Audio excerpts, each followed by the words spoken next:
السلام عليكم ورحمة الله وبركاته. أحبتي في الله، النهاردة هنعمل وصفة سهلة جميلة جدا جدا على الفطار. هنعمل البيض بنفس طريقة البيتزا، بس وجبة للفطار كده خفيفة وجميلة، هتحبي ان انت تفطري منها كل يوم، مش هتفطري تقريبا غيرها بعد كده. نبدأ بسم الله الرحمن الرحيم ونشوف ايه مقادير الوصفة.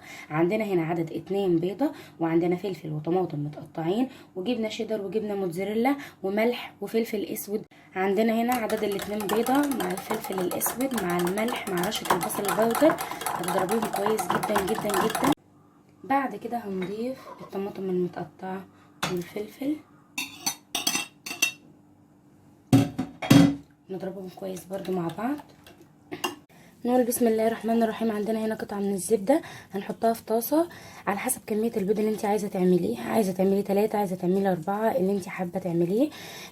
دلوقتي هنحط بعد ما الزبده ساحت معانا في الطاسه، هنحط عليها البيض والطماطم والفلفل ونوزعه بالطريقه دي.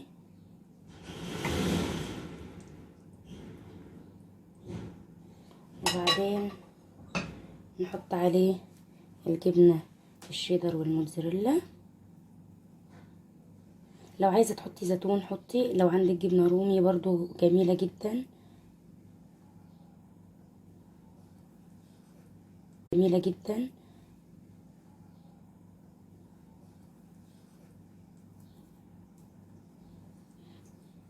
وصفة جميلة وسهلة وطعمها حلو جدا على الفطار، ولادك هيحبوها مش هيغلبوكي في الفطار. وجبة كلها قيمة غذائية جميلة.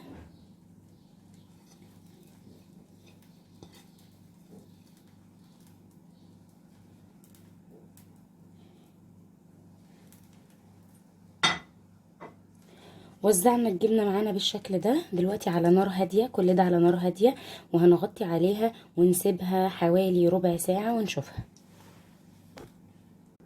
نقول بسم الله الرحمن الرحيم. بعد مرور ربع ساعة بالظبط، تعالوا نشوفها بقت عاملة ازاي. بصوا الجمال، تحفة جدا. بس كده يبقى هي خلاص استوت معانا، جميلة جدا. شفتوا شكلها بيتزا بيتزا يعني. كده خلاص قطعناها معانا. بصوا شكلها عامل ازاي يا جماعة،